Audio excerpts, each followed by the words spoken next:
It's like my grandfather and my dad, a friend, when something.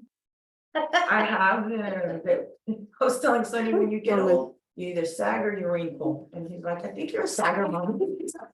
I love Sonny, I have a really good relationship, because he's like a baby. And then he's like, you know what else I noticed, Mom, that when you get old, you're either gonna turn brown or pink. I'm like, I'm really worried that I'm gonna be pink, Mom. You're making me turn pink now. I want to be brown and wrinkled. I'm a wrinkle. I'm a saggy wrinkle person. I know, I'll be both wrinkles and, yeah, and pink probably. You know. Are we recording? We're recording.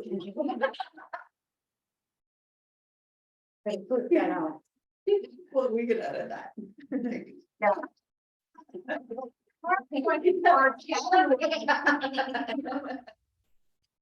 We'll save it for B-roll. All right, so 1, 2, 3. Hi, everybody. We are back. We took a little hiatus. Like the real. We real. Yeah.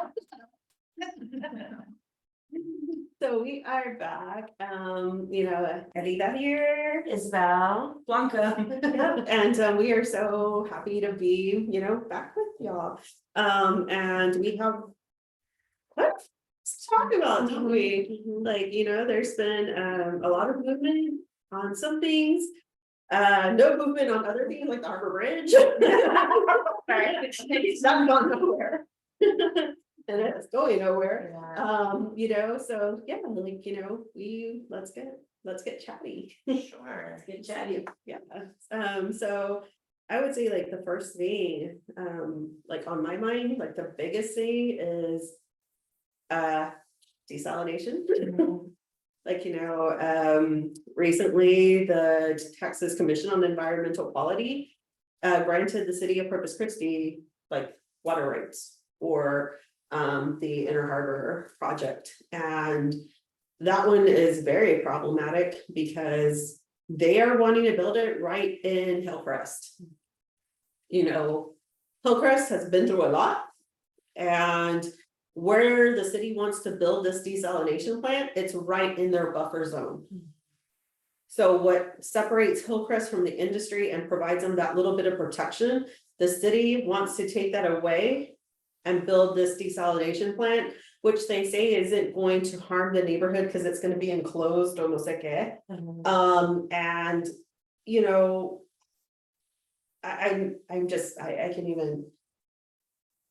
I can't even think of like how that is going to impact the community if it gets built, because they were just granted the water rights permit, but now they needed to get the discharge permit. And for all of the discharge permits, the EPA is stepping in on those. So we still have a chance. But it's gonna take the community, y'all, like us, everybody, like, standing and supporting Hillcrest on this whole initiative, because even though it's gonna be built in Hillcrest and it's gonna harm them, we don't want that to happen, but it's also gonna harm our bay. Yeah. Like we're talking about over 30 billion gallons of seawater, of water from the bay that they're going to be extracting for this desalination plant. And then I don't know if y'all read like Mayor Guajardo's comments on it when the decision was given. She brought up the 500,000 customers who it's not for. I don't know why she insists. Because that is the only way that you can, that is the only way that they can sell the project, is by duping the public into thinking that this is for them. The only thing that's for us is the bill. That's it. It's us paying for the bill for industrial water users. It's not for the public, but again, like they have been fomenting this. Was that what you were gonna say? Was that the point that you were like? Yeah. Okay. Me too. Like whenever that decision was made, it was about businesses. This is going to allow us to attract more jobs to the area good paying jobs. Did not mention at that point the residents, even though they've been trying to tell us, yeah, as y'all mentioned, the water is gonna be for residents and all that, because we need an uninterruptible supply of drinking water. And going back to all that, if we look at all of the desalination conversations before that, that is industry's talking point. So was that kind of like a backpedal for her? Mhm. So she did come out and kind of say that it was for jobs? Yeah, Oh, So, yeah. but on the, cause I heard the announcement on, the local NPR, KDT, thing, and they talked about the 500,000 customers on that on that notice. one. Yeah, but they also said the jobs thing, but again, like, here's the thing, guys. Industry doesn't have to be the only source of jobs. One, not all of them are good paying. In fact, they bring in with the better paying jobs, they actually bring their own people in. And there are jobs that are connected to construction, but those jobs, we could do construction with building more energy efficient communities. We could have construction jobs Bake with, stands. And Yeah. restaurants. yeah, Bars. yeah, there's coffee shops. there's all kinds of things that we could do that could also be, offering jobs. And if you look at the Council of Governments, which they produced an economic development report, even as the port has been growing, there are 30% fewer jobs today in industry than there were in 2011. And in the report, it says that they anticipate it to continue to decline. So they're full of caca by saying they're gonna be bringing these jobs. I honestly don't understand why they are so tied to this rhetoric when the evidence does not show. I don't, but it doesn't make sense. Like, it's, what do you have to gain except for, I would say, being like infamy? Because what'll happen is when our coast is destroyed, and because we have the desal plant and all that, and then more build out, we're gonna have environmental disasters in our community. Yeah. That, I mean, climate change is already gonna have a negative impact, but then you add on more and more heavy polluters, it's gonna be horrible. This is gonna be a super fun region. And depopulation, yeah. Yeah. That was one of the things, like, on our trip that I noticed, like, that was really kind of sad, was just the result of like all the mining that happened and how much of that state is like depopulated now. It just, it never, the boom. Of course, I want to do that. I'm so sorry. The boom came and the boom left, and should I pause it? Huh? Should I pause it? Yeah, we're good, just keep on. So sorry, the boom came and the boom left, and then these areas are depopulated, and it makes you think if that's something that's gonna happen here, what's gonna be left when we have a dead bay and we have. It's just, it is. And just from what I've heard from people, I'm so sorry. From what I've heard, just from people who have retired from that industry or worked in it before. This idea that even that industry has changed very much and is not what it used to be, I Right. guess, when it maybe first came to this region, or it's just everything that they can do to cut people, cut staff, but run like on automated systems, and kind of like Walmart, how everything now Right. you go, you check yourself out, and there's just not as many employees as there used to be. Right. Sit down, I will clean it, let me take a break. I like to clean. Sorry, I'm so sorry. The other thing that I want, that we're kind of building off of, like, if the jobs are different, or the jobs that come in, but the other thing that I think is also important for us to think about is the greater costs that are associated with more industrial build out. Yeah. That means that there's gonna be more health problems, more cancer, more learning disabilities. There's like also too, like, they get tax abatements. And that was another thing I wanted to talk about today too, is reinvestment zones. Because these businesses and corporations are asking for these things, and even that, what does that mean? Like, you've got these really wealthy corporations that basically get to draw a line around property and say any taxes collected in this area are only going to be used for this area. So they're not even contributing to the collective good. Yeah. They're only going to get development and investment in the area that they use. So we don't stop and, like, when they talk about these giveaways or what's going to happen, they don't talk about the costs that are associated Yeah. with the incoming increased pollution, the incoming, yeah, I mean, just electricity that's gonna need to be used, and then what happens if there's something going on with the grid, like, who are they gonna? One of the questions that I didn't, right now that you brought that up, that I never have had the water utilities answer is. I thought about that. It was one day that there were thousands of people without power. Yeah. And it was like, okay, so you all are pitching this plant as it's gonna provide water. How much of our water is gonna depend on that plant?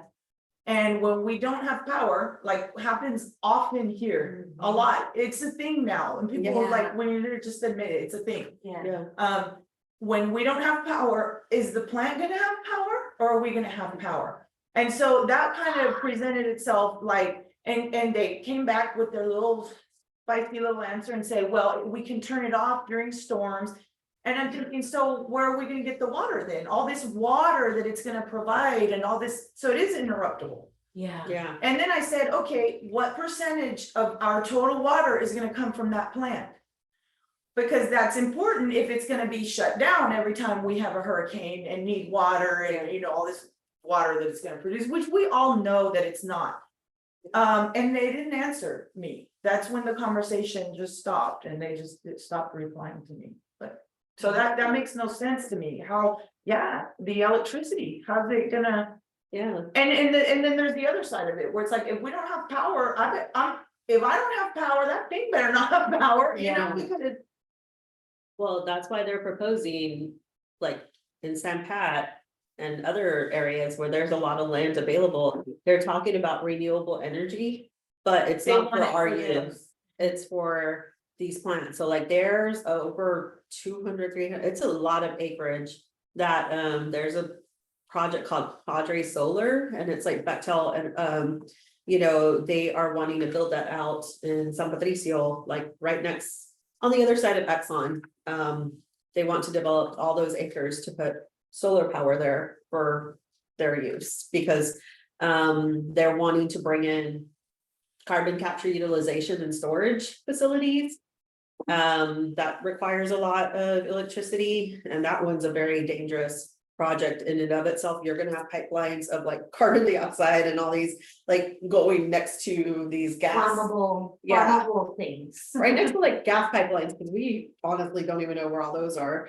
And then they're gonna be using that because right now they're going to Europe and even in Congress and all that, they're talking about hydrogen. Like hydrogen's the next big fuel. And for hydrogen, not only do you need a lot of electricity, it's to take, whatever spoils that they make whenever they're processing gas and stuff, but it also requires water for the steam. To produce that. So all of this water that they're talking about isn't for us. It's for all these like greenwashing scams projects that they're, thinking about. It's for the lithium refinery that Elon Musk wants to build out in Robstown, which if you live in Robstown, please, please, please, like, let's talk, let's organize, because this is not a good project for the area. Unfortunately, we've seen it in the valley where people are being priced out of their homes. They're having to deal with all of these environmental impacts, like, also streets shut down because of things that are happening. And we're talking about like highly toxic, like, materials that they're going to be working with. And what happens to that stormwater, like that wastewater? Where's it going to go? The bay. And then So scary. lots of electricity, lots of water. So all of these projects aren't for us. They really do, looking at some of the plans that we've been seeing, like this area, like they are wanting to industrialize it, as you said, Isa, like it's, they want to scoop up every piece of land that is available. You'll go to all the EDCs, you know, and EDC is- the Economic Development Corporations. And you'll see like this, there's this many acres of land, it's located right here, you have access to pipelines here, you have access to storage tank farms. This is good for industry, and it's like, but people live there, Yeah. like, Yeah. what about us? They just. And they're not thinking about us, they're like, you know, it's okay, like they say, well, it's okay, like you can leave. If they could run us out, you feel like they would. Yeah. You know, like we're in the way, Yeah, like, Oh, but Hillcrest for them, but we're paying for everything. yeah, we're paying for everything, like for Hillcrest, what they're wanting to do is they want to display, they've already displaced hundreds of residents from Hillcrest when they built the Harbor Bridge. Yeah, they did. And now with this project, they want to get rid of everybody who lives there because that land is valuable. That land is valuable to industry and to the Port of Corpus Christi. So if they can put this project there and, you know, like they're being intentionally negligent, and that's what a few of the residents in Hillcrest have told me. Like, they're like, we are being ignored, we're being like neglected. This is intentional because they want us out of here. So they're trying to make life difficult for them. And it's like, you know, this is their home. This is like Yeah. our home. This is where our roots are. But yet they're saying we don't have a right to our land, I know one of our my, properties, because we're in industry's way. one of my sons went out to help with the weather, I guess it was like installing a weather station with some of the Hillcrest leaders. And they took the time to tell him, you know, like a little bit of the history about Hillcrest. And it really, like you said, this was a community, it's their home, it is a community and it is their home. And you know, one of the residents of Hillcrest showed him where his grandmother's house had been and all the fruit trees that used to grow there. And it's hard to just throw that all away for something that's not even a good thing for the region and for the area or for the nation, really. I mean, it really is. Yeah. By you do start to see I guess the malice behind it, and just the intention behind some of the things that are happening in that area. And it's sad because some of us live out there, Yeah. you know, we're still here and we still live here and we still want to have a nice place to live and a nice place to take our kids, and we don't want to be erased, just Yeah. completely erased because we're in the way. Yeah, and they take advantage of that. So like for us, like I know our hope is that we're able to share information when we find it, when we're able to, because there's so many different projects that are happening. And we want to share it with you, like the community, like, you know, because we know that they will publish a little notice in the paper like this big, and thanks to, you know, the amazing work that For the Greater Good is doing and like tracking all that, like Chris and Dorothy and just everybody on the team, like tracking all those public notices, like they have alerted us to like all of these different projects that, you know, it's like, wait, when did they decide this, or when is this happening, or what? Because they just put a little public notice in like a random paper that nobody really reads. You know, they have access to social media when they want something, like, why don't they put this out like whenever they do like their freaking ribbon cuttings? Yeah. Or whenever they have all of this, why don't they publicize that? Like, hey, community, like this project's, you know, they want to build this, like, we want y'all to know, because like, I've noticed since you know, now we're kind of in the election season and everything, I've noticed since that. A lot of elected officials will post 2-3 times, you know, a week, a day, whatever. And they never post anything that's beyond the superficial. And it is very frustrating for that community out there that wants to be informed and wants to know more than just you opened a Stripes and you're having a ribbon cutting. Like, we need to really know like the things that are going to affect us.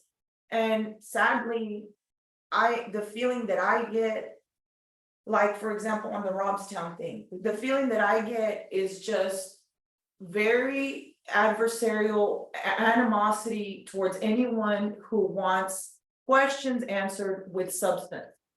And so I guess just to kind of follow up on what you said about like the lithium refinery. You know how you said like, let's speak up and everything. I think one of the things that I would recommend is like when you're out there talking to candidates and you're talking to people, or maybe even just interacting with them on social media or whatever, ask them questions. ask them questions and just observe their response, observe their. You know, willingness to engage you. What I find is that like. Certain people in our community are completely treated like second-class citizens. They're just ignored. If you're not there licking their boot or praising them in some way, you're ignored and you're treated a certain way. And that for me is enough to say, I'm not gonna vote for this person. You know, at this point, I have pressed a certain candidate about what the county would, how the county would handle abatements or what, like, for example, on the lithium, and this particular candidate just completely ignored my questions. Like they were too hard. Like it reminded me when I was in school, like I hated math and I would always like, you know how they give you the math lesson and there's like all the practice and there was like those word problems at the end. They were like the critical thinking, like I would just like always skip those. It was like, it's worth missing 10 points for that. Yeah. That's how I feel like my questions or any question really is like, they just like, okay, like omit that one. I'm not gonna answer that one. And they'll go in and like other people's questions and like heart other, like we're back in high school or something. And it, you know, that's a good sign that you are probably dealing with a person that has already made their mind up or that maybe has just different motivation for our town or different motives or different ideas than what we have and what we want, which is just a clean place to live. Yeah. You know, I don't know, that's my 2 cents as far as like getting involved, because I know it's hard to get involved and it's hard to figure out who's there on your side and who's gonna make good decisions for our community. So that's one thing that I would say, just start asking them questions, you Yeah. know? And if you don't see them, if this candidate, like if these representatives don't see you as valued enough or valuable enough to where they're like going and holding town halls or they're like skipping debates and all that because they don't, you know, want to hear from like the public, you know, right now we're at a crossroads, you know, on where we're going to go. I mean, we can't tell you, like, that is your personal decision to make, but if you are kind of burnt out with politics, or if you say you don't do politics and all that, like, we need to, because they are counting on that attitude towards politics to like, yeah, you know, we can count that people aren't gonna get involved. Because they intentionally burn us out. Yeah. And like, it's like nothing ever changes because it's always the same people in office and it's just like, and they count on that.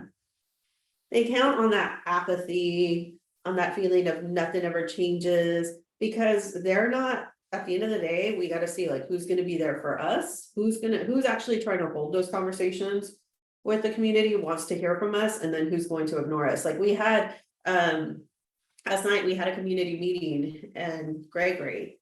And, you know, you had town members there and they're like, well, I don't really do politics because I go to city council meetings and they don't answer my questions and all that. And it's just like, you know, more than likely, they can't answer the questions because they're not doing the homework, as you said, like, you know, a lot of these things are very complicated. You know, especially they leave it to the experts to give them all that, you know, to break it down for them. Like they just let the Cliff Notes versions and they're not going and they're not following up like, hey, you're giving me accurate info. Like I'm trusting that you're gonna give me the right information.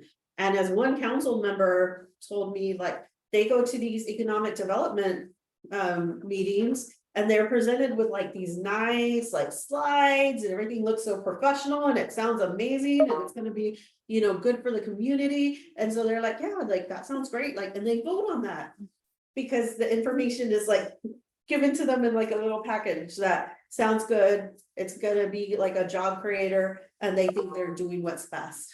When it's like, if you're not pushing back, they count on that. Like, you know, these corporations count on flashy details, on, you know, little donations here and there. And like, you know, with the auto case report that was recently commissioned by Kate, like we found that they take so much money from the community, you know, when they're not paying their fair share in taxes, we are left to make up that.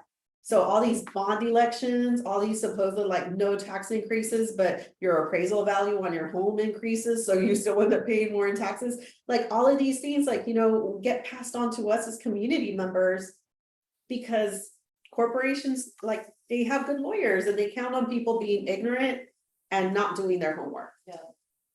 And to be honest, like a lot of what you're saying reminds me of me. There was a long time that I just didn't believe in voting harder or so I know you're probably like, No. but the truth is like, that's where I really was. I didn't, but with this, I will say that I have felt that at the local level, it is very, very, very important. I'm seeing now how, and I'm not just seeing it here in our town, I'm seeing it just overall, our country, Austin, the Valley, now following these issues.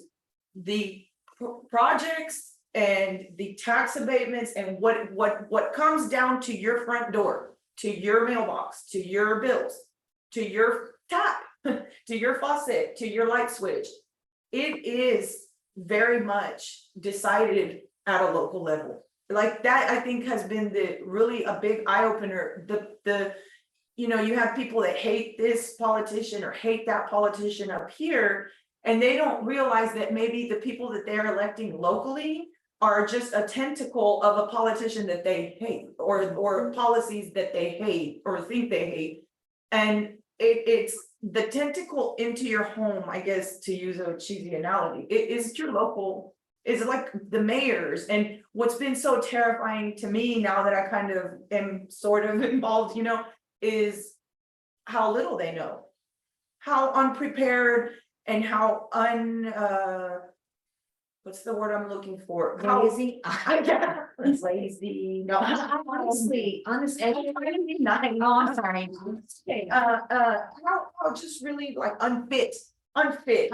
They are to hold those keys and to hold that power. That's what terrifies me. I saw a councilman that said he it's when the port commissioner sat him down and was explaining to them that they are soulless beings that are just exist to bring them water. I'm paraphrasing, by the way, but don't quote, but yeah, basically get us water, that's your job. And they're sitting there telling him because the hydrogen's coming and the carbon capture's coming. And this councilman said, okay, basically to paraphrase, he's saying like, I have to answer to the people because I'm a councilman and that pesky public. He said, so, there are people out there, that are gonna oppose these. He's like, and I just want to make sure that carbon capture is environmental friendly, right? Environmental friendly, that not me, he said that. And then the poor guy's like, oh yeah, it's been done all over. And I'm sitting here like, it hasn't. And he's lying. And but then I'm sitting here, I'm like, that guy is gonna usher that in to my household. He's gonna usher in the tax abatements that I'm gonna pay. He's gonna usher in the water restrictions. He's gonna that's all gonna come from that guy that now believes that he knows enough about carbon capture to go around and tell people that it's environmental friendly.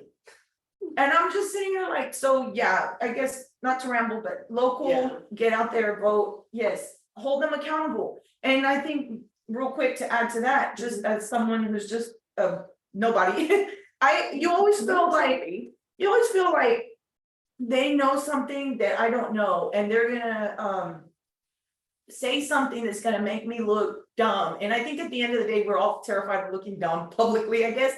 But well, not all of us. I shouldn't say that. There's a lot of elected officials that are like okay with that. Actually, it seems like they have pride in being done. Like, so I was like, no, seriously, because I was thinking about it the other day. It's true. Like they go that way. So I'm gonna bring this up because this person's not in office. So I hope this is okay, but Mayor Joe McComb would go, I don't know, I just want to, and he would say, talk about, I just got my degree from, I forgot what's university, and I thought, he belittled or dismissed like going to university as if he didn't learn anything, and I was like, that's huge. So what was like, was university a camp for you, you know, because there are people who take their, not just education, but just learning seriously. And we need people who are in leadership positions who value learning and being better and not thinking that being ignorant is like a bonus, you know, because you're making choices that have an impact on all of us. Yeah. And I mean, we don't know things, but we work hard at trying to figure out stuff, you know, and learning's a process. It's not an event. You get better the more that you engage, and if you're open and so that, to me, that's one of those things. And there are some people that are just so, if it's my team, Yeah. then it's right. And that's not how it should be. It should be, you know, okay, what is the information? If the port's telling you, oh yeah, it's environmentally friendly, think about your source, like, Yeah.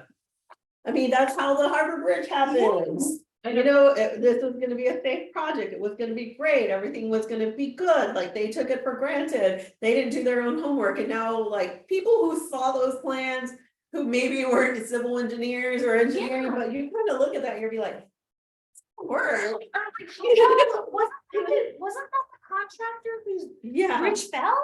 yeah, like, you know, there's, but that.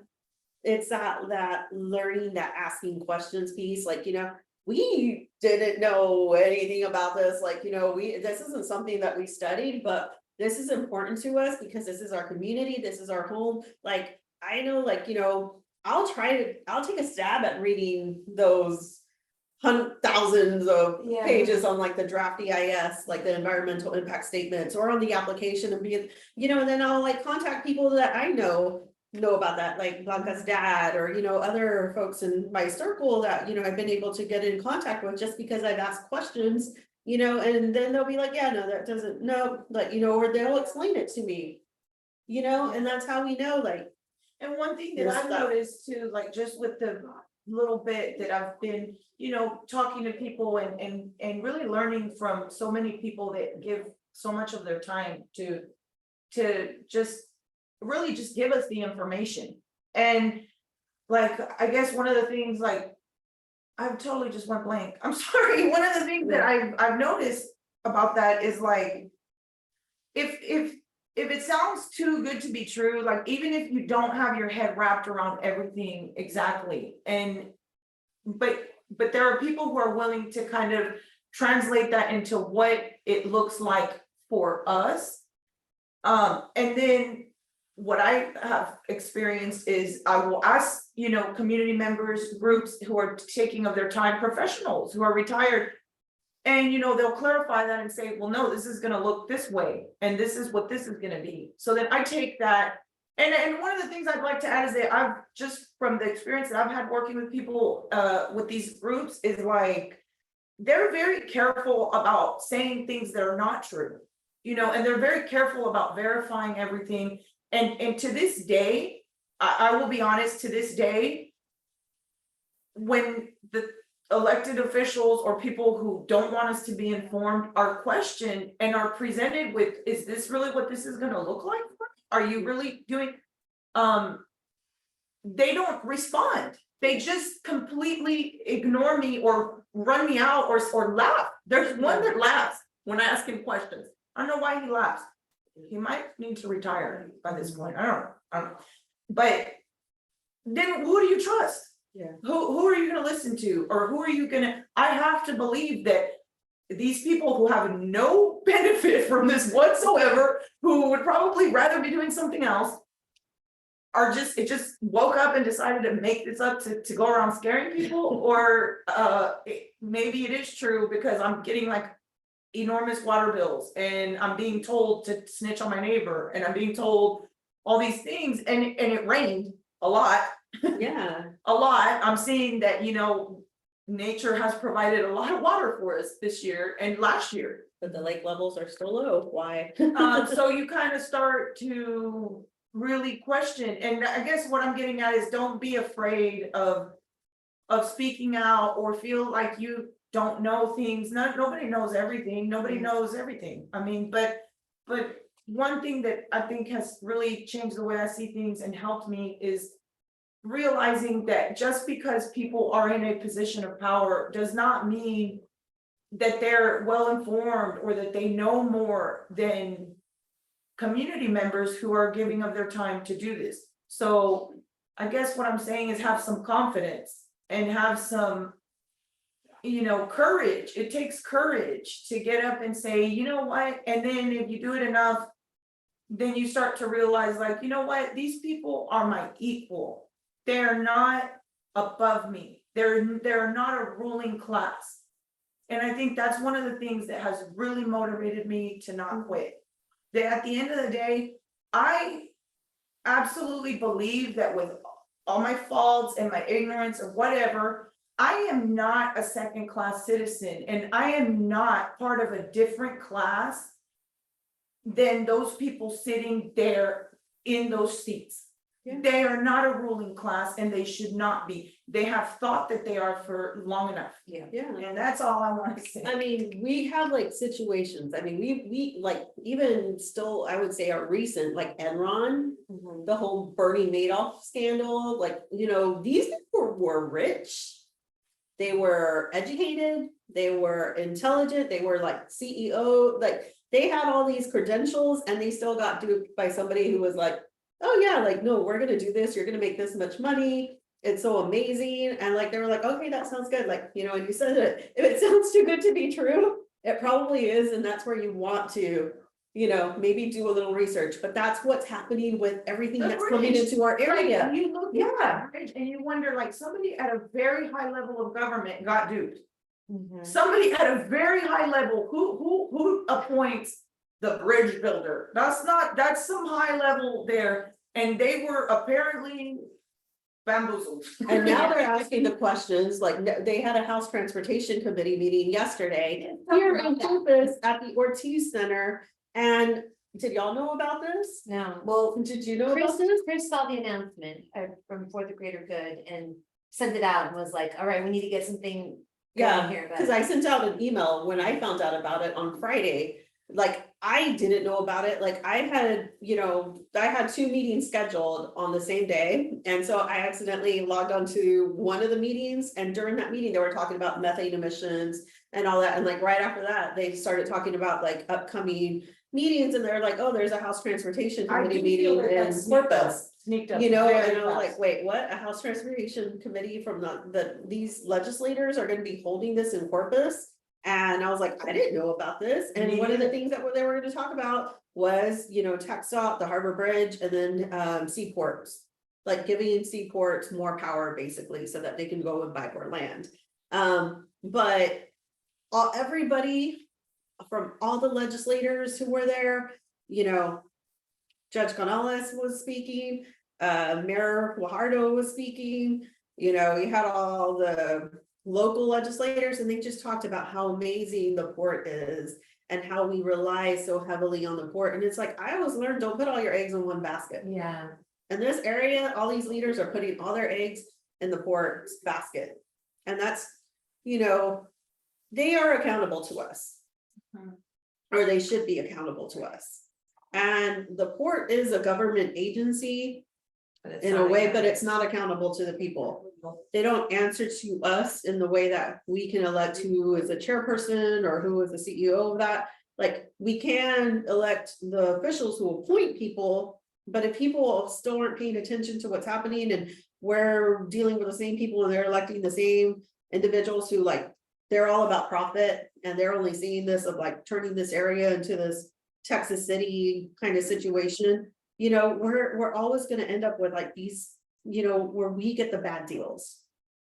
As taxpayers, we're going to be stuck with the environmental harms, the harms to our health, as you mentioned earlier. Like, we don't have enough hospitals in this area to deal with all of the health impacts. Like, unfortunately, I saw like at Spawn, they have a cancer unit there. When I don't remember seeing that like a few decades ago, but because we have increasing cases of cancer.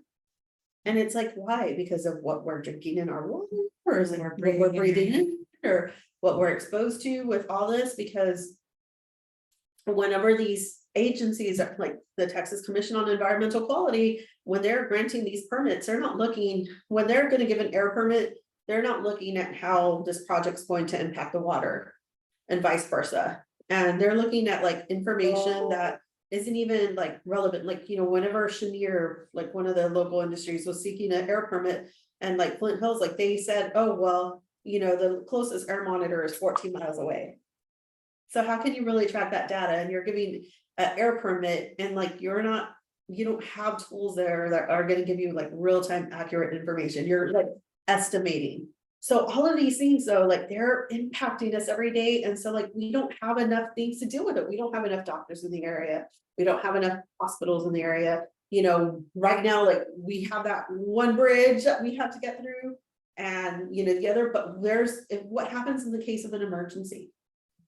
You know, because we have been fortunate, and like Harvey was like the last major one that hit, and I mean, Rockport and parts of like Port Aransas and, you know, parts, you know, of San Pat and even Corpus, like they got hit, but not to the extent that we saw, like in Houston and all that. So we've been fortunate, but what happens when we're not fortunate? Right. And because of all of this stuff that is happening right now, like we're only gonna see those, you know, natural disasters. We can't even say they're natural because, you know, we're contributing to all this. Like we're gonna see them get stronger, increase more and more frequency, and like what's gonna happen to us when, And we should at least know, have a say and know what's gonna happen.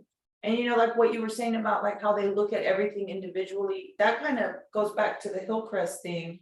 Like this plant that they're promoting there and that they're pushing is right next to another plant that we don't talk about. That's already permitted to discharge right there. And so the city will come out and say, blah, blah, blah, and you go to their little commercials and yeah, it always looks glossy and it always looks good. But they just completely don't address that other plant that's there, that's permitted by the state of Texas. And Texas regulating agency doesn't consider that plant when they're doing this plant.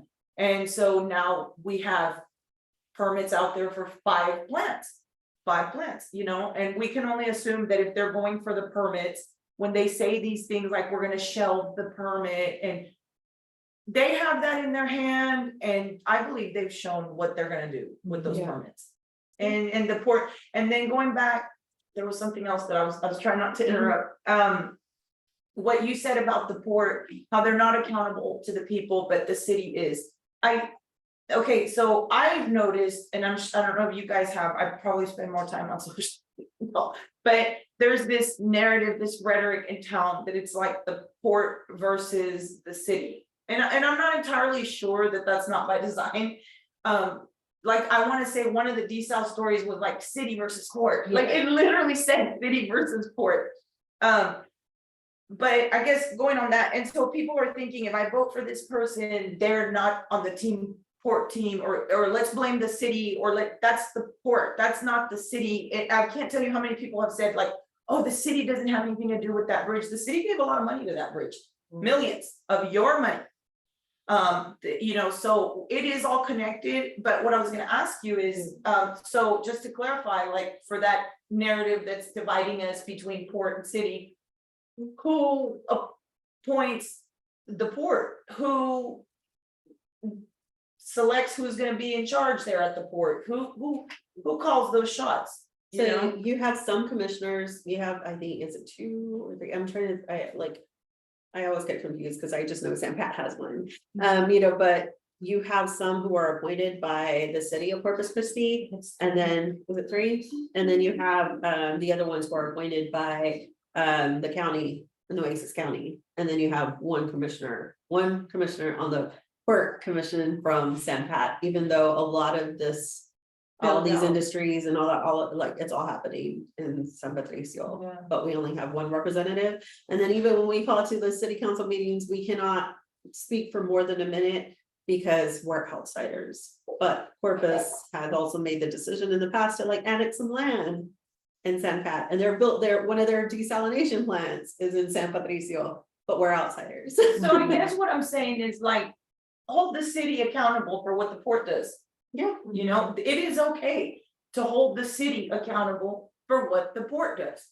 It's not high school football, okay? This is a community and they are supposed to be both working for us. So it's 3 commissioners from the city of Corpus Christi, 3 commissioners appointed by Nueces County, and then 1 appointed by Sandpat. That's the divvy. 3 city, 3 Corpus, 3 Nueces, 1 Sandpat. So, yeah, like that, that part needs to change, because we need to have, people who are gonna do best for us as residents, who are gonna like try to seek opportunities that aren't going to tax, put a burden on our electrical system, because we already saw what happened with the grid, like last year, who with the water situation. I mean, we don't think about it enough. Like, we know that we can't sometimes trust the water from the faucet, but and then like we do have to like conserve more of our water usage, but like, why is that happening? And then, what I look at it right now is it's being very irresponsible. Because if you have somebody, like, say, like, if we had like really bad credit, and if we tried to go apply for a credit card of like $100,000 limit, what would happen? They would laugh in our faces and be like, no, denied, like, no. But these are like, these corporations, like, they're like, oh, I need more water. I need to increase my limit here, even though I can't pay it, or I can't like follow it, or like, and then like you have people saying, okay, that sounds good. Yes, that sounds good. We'll give you more water. We'll give you more funding. You have like places like Cheniere who already received millions of dollars in tax abatements, like they're expanding and they're seeking more tax abatements. Those things were meant to attract businesses to the state because they had options elsewhere. I don't think it's fair for a facility who already has a presence here to then go and seek more tax abatements and subsidies and all that, and What like are you get gonna them do? granted. Are you gonna pick up Cheniere, are you gonna pick up your plant and go to Louisiana? Yeah, like, it's just like that, like, but if we tried that as regular citizens, we don't have that same opportunity. And if we can't pay our taxes, we can't go and file lawsuits against the city of Corpus or, Corpus Christi ISD, or, we don't have that. I was gonna funding. say, do you remember when Valero was like suing because they thought that their property was overvalued? Like, and then that's the, like, they pull all their guns out, right? And then like, I remember CCISD was just like, we need to allocate some money so that we could actually contest this. And- There's an article out there where the tax collector at the time even said they've made a business model out of this. And They're not good neighbors. and They're not good I neighbors. know that thing, they ended up like suing the school, ended up going like into emergency fund, and they're not gonna come tell you. But if it took heads rolling and teacher shortage or whatever, they would have to. And now you have people from the industry, like, who are sitting on the school board. Yeah. You can't have a teacher who works in the same district run for school board in the district that they work in, because it's a conflict of interest, but you can have like people on like top decision-making commissions who are part of the same industries, like, Or you have like, all that, so like, also you could have the husband on the school board and the mom at the high school running them up, the wife, so relatives, I guess, can do it, but it, they so have a little it's just, scandal out there. that, like, that's just what hurts me, like, like, I know we're all over the place, like, but going back to that community meeting we had in Gregory, you had citizens who were concerned for their neighbors who are getting their homes built by the government, like, when Harvey hit, like, there was some funding for people who had damaged homes, they're getting their homes like broken down, and they're getting them built, in these like little cookie cutter styles. And, now like those homes in Gregory, from a few residents that shared this with us, so I haven't gone and looked at appraisal values, but they're saying like those homes are being appraised for like $290,000. Yeah. This is like, and then they're concerned for their neighbors, or like, I can probably pay for it, but what about my neighbor who like is 80 years old, barely able to put food on their table, was convinced to build this house And then like, they're not gonna be able to pay for their taxes. And then the then house, they if lose it's their linked home. to Chenier, is never gonna be sold for that. Yeah, but it's because they're, you know, what they said and what they mentioned was that they are counting on these people losing their homes because they already have buyers for their homes, and it could be people who work either at the plants or the corporations themselves, like, cause these industries are able to go and buy homes and land and stuff like that. And then so they could buy it because that is their way of like slowly taking us out of our communities. Encroaching. And that like breaks my heart because they're like, how do we find out about this? Like next week, there's gonna be an open house that Chenier is gonna be hosting to talk about this expansion. And citizens of Gregory did not know about it. It's gonna be held at their new city hall that it was built by Exxon and Chenier.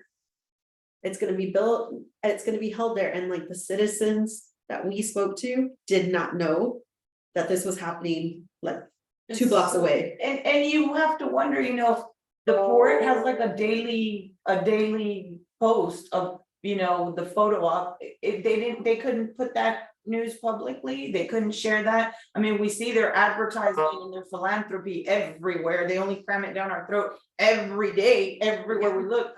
They couldn't give us that one little detail about what they're gonna do, about how they're, that is, it should change, and it's changing. Right now that you're saying that, one of the things that I noticed in the last council meeting, and I'll try to link it or get a clip or something, but there's a councilman who's contrite. He seems to have had a change of heart or something. I don't know, maybe it's a life change or something, but he is now trying to hold them accountable for water, you know, the usage or whatever, or the narrative, the rhetoric. And he was bringing up to the water utilities department how he came home and he's like, I'm fighting mosquitoes, I'm walking through a jungle, and I see the caller times on my porch and it says we are in extreme drought. And he was basically, probably for image purposes, I don't know, I'm trying to be a little more of a better person and give people the benefit of the doubt. So I'm thinking, hey, you know, I'll take it. But he's telling them, you know, you can't just come out and lie to the community.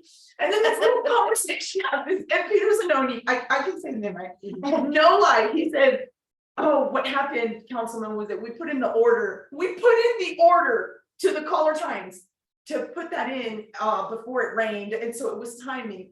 But I was like, back that up, did he just say we put in the order for that story, like you order a burger?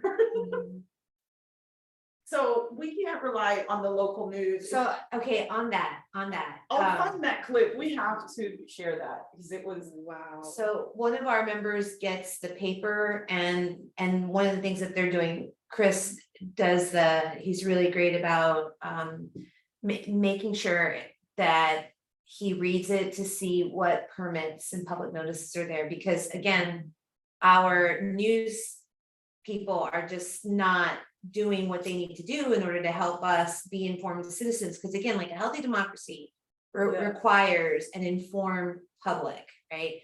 And so he sent a thing to me that with the online news story versus the news story that was printed, and the printed headline was Coastal Bend received $2.47 billion in tax breaks, study says.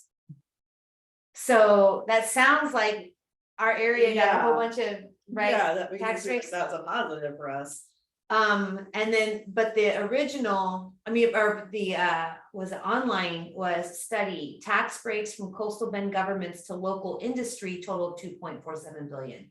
So they had one header in the paper, they had one header online, and it's like, one of the reasons why we don't know is because we have a newspaper that's like actually not a newspaper. Yeah. It's a place where they go put orders. You can put it up If close. anybody wants this information, there's an auto case report. Oh, you can see I have right now. That's awesome reading. Look, like this is pages and pages and pages of how much subsidies have been granted. And this tax code is set to expire at the end of this year. So this is why you have like all of these corporations like trying to file for it at last minute. And these projects that they're saying that they need this abatement for isn't gonna, you know, some of them aren't even gonna be built within the next 5 years. It's gonna be like 2050 and all that. But in case that this isn't renewed, because there's talk about renewing it again during the next legislative session. So that's why it's like really important for us to be aware of what's happening. But look at this, look at all this, like, you know, and that's what worries me all, because like our taxes are going up, and like, if we can't pay those, we can lose our homes. And that they're getting almost $1 million per job that they create. I mean, why are we giving the king, I'm like, like, Chispa should get, if that's the case, like Chispa hired people. TPE hired people, Yeah. like where's our, really, we're paying our taxes for this. It's really sad too, you know, because like, one of the things I noticed when we took our little family trip. When we were in New Mexico, we went to this place in the desert, and it was like a pistachio orchard. And so we're like learning about the pistachios and everything, but I'm sitting there and like, you know, I'm always thinking of home, and I'm always thinking about water. And the guy's telling us like, the grapes took like 5 to 20 gallons a day. And I'm sitting here thinking like 5 to 20 gallons of water, and he's able to do this. And they had like a little shop, and they had, and so I followed their Facebook page. Cause my kids always wanted to go there when we were out in that area, and we just never went. And so I see on their Facebook page that they're offering jobs for like their ice cream parlor during the picking season. They hire kids like $16, $17 an hour to work that, like their jobs. It was like a job creator. And then what made me really sad was when we were driving around looking at it, and they were explaining to us like all of the thing about the pistachios and everything, and how they're able to grow in the desert. And so I know nothing about plants, like kill everything, but it was really interesting how they said like the tree is like grafted into a live oak or a mesquite. And then like it's the live oak and it's the mesquite doing the work. And then on top, the pistachio tree. And it just made me so sad for home, because I'm like, those are our trees. yeah. We got those. Like the trees making those pistachios grow are the live oak and the mesquite. Like it's sort of buenos, you know, like we got the good stuff here, and like what are we doing with it? Yeah. You know, and then you see that it's like thriving in the middle of the desert with just, you know, water is so precious, and what they're able to do with it. And not to compare, you know, they have their own problems. Right, And that's right. every state has, and I'm not doing the grass is greener, because it's not, but just an example of like something different, diversifying our jobs. And Like, then, but then you have Exxon using 14,000 gallons a minute. yeah, You and you know? think like here, it's like producing something, it's like giving kids jobs, you know, college students, it's giving adults jobs. It's something that is like also good for the community, like it's a place where they, you know, are like, it made me both sad and happy to find out that it was the live oak and the mesquite, yeah, you know, that was pulling the weight in this orchard. And I'm like, what we could do with 25 million gallons of water a day, what we could do with our trees, with our mesquites. Like I came back with a different viewpoint, kind of to lead into what we have been talking about. Like, yeah. Well, that reminds me of like whenever this report got released, and you had like what's his name, Ian Vasey, like talking about, well, like he was involved with getting Exxon here, and you know, and so he was proud that they were able to offer those abatements, because we could have lost out to Louisiana. And it's like, this is a plastics facility, and it's poisoning our area, and we're already in a drought prone area. Like going back to that like overextended credit thing, you don't go and you're like, hey, I don't have enough water, so let's build let's bring in the industry that's going to use 20 million gallons of water a day. Like who does that?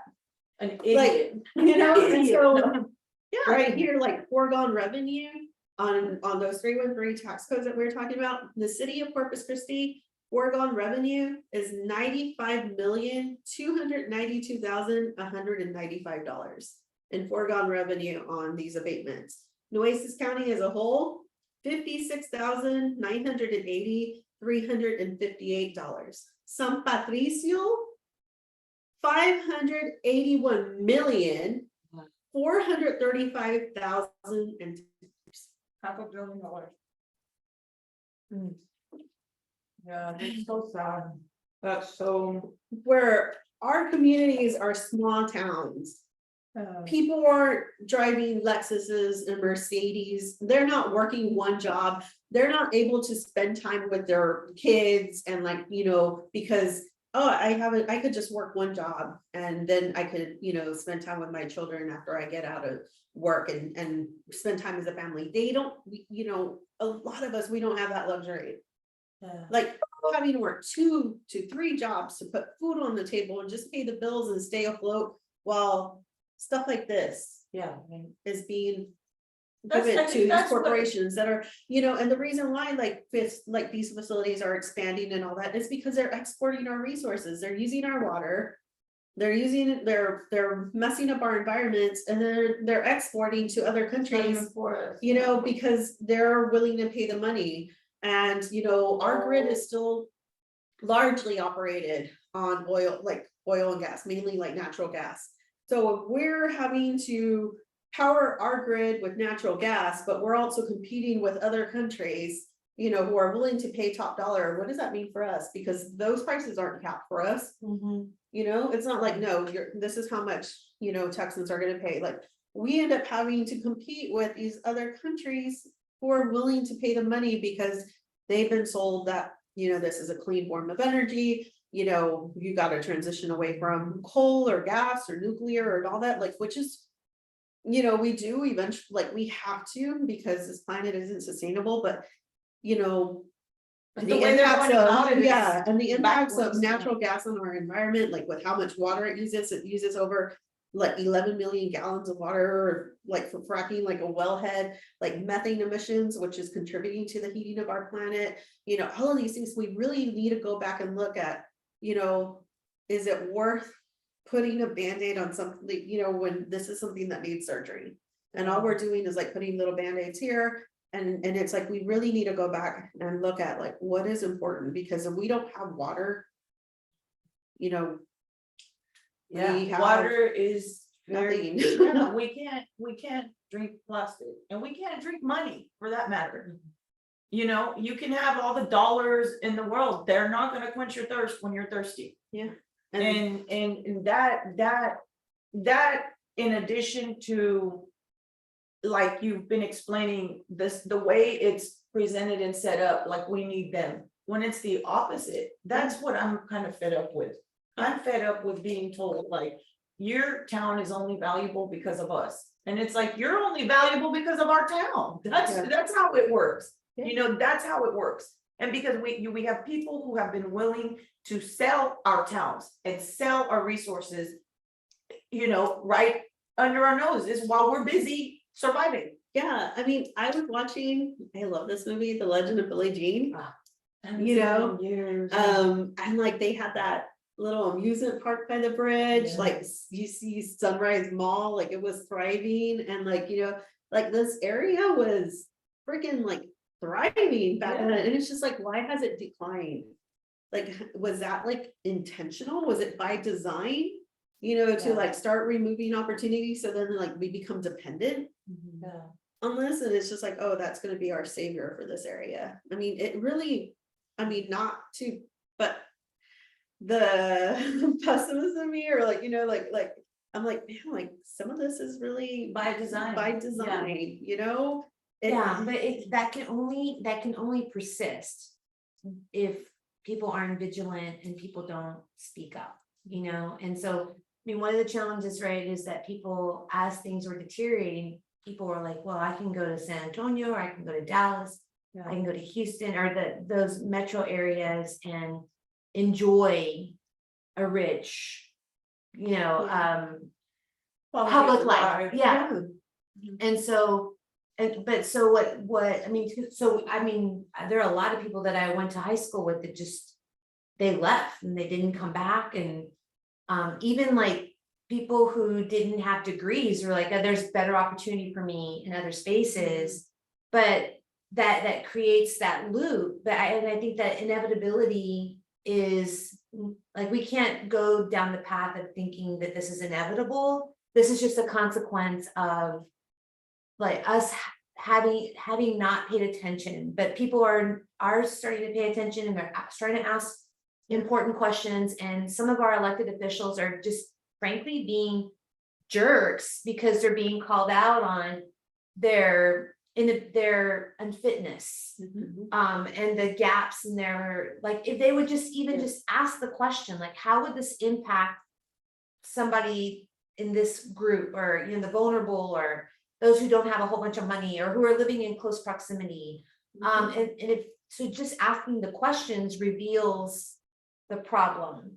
And so I feel like that's the other thing that's happening too, with like all the permits and Chenier holding that meeting.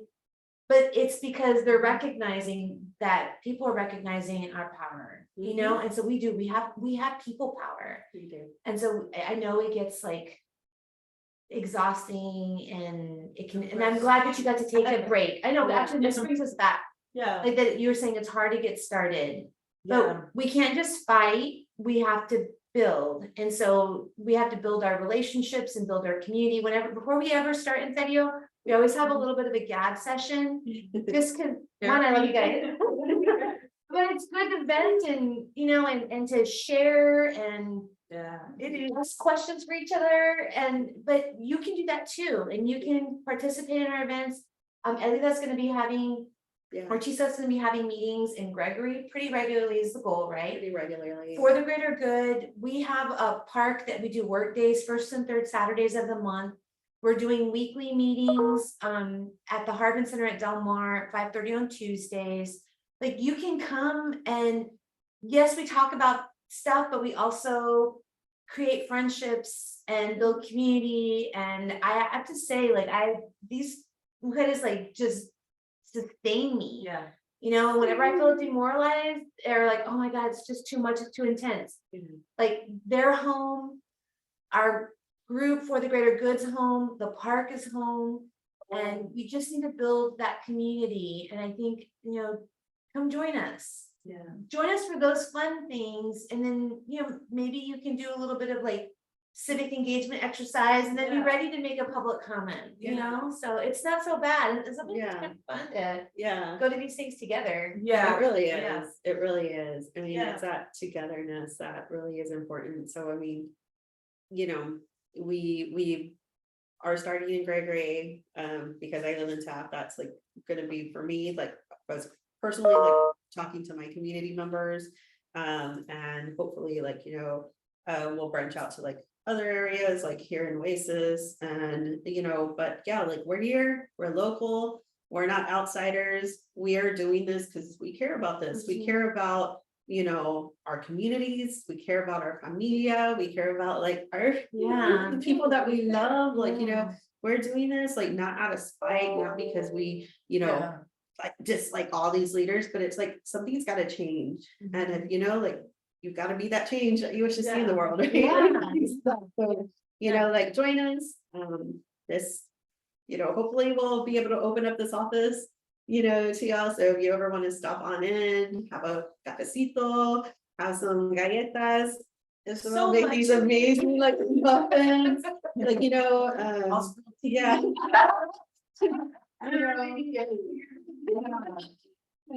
This is for y'all. Like, this project it's not an ego project. It's not about us. It's really about our communities, and like really taking back, like, like taking that thing, like, this is ours, this is our home, and we have every right to speak up, because it's about us, it's about our future, it's about like, just home. It's home. It's home. Yeah. And I mean, I was able to talk to some students at the university, and I was like, so what brought y'all to the area? Like, and they were like, yeah, the beach. So I mean, we got to take care of it. That's a jewel. Like, that's that's our thing. So it's like, we don't want to give away, like, we can't have them like take our jewels away, like all has always been done in the past, like, that's our bay. And like, I was like, so raise your hand if you like came because you wanted to live in this next house. Nobody raised their hand. No, surprisingly, like, like, so maybe the city council needs to hear that. Yeah. Well, I did hear, to wrap that up, I heard a councilman say one time that the people, they're just like children. They just wanna know about their water, they wanna know how much it's gonna cost. Like he said that, and you know, those things psychologically, they can get heavy. It is a psychological thing. But when you have the community and when you have like people that support, you know, and care and aren't in it for ego, aren't in it like politically motivated or anything, are literally just trying to make change. You're able to step back and say, like, that's ridiculous. What he's saying is ridiculous. Yeah, you're damn straight. I want to know if I'm gonna have water to wash with. Yeah, if that makes me like a child, then okay, whatever. Yeah. You know, I think laugh reacting at constituents' comments is acting like a child, but so like, it's okay if they make you feel a certain way because they're know nothing minis. And there's people who are not that way. Then you can come have some coffee with us and then we can talk and strategize. Yeah. Right. Thank you, everybody. Bye. Bye, y'all. Have a good weekend. Yes, take care. Doing this old stuff. That was good.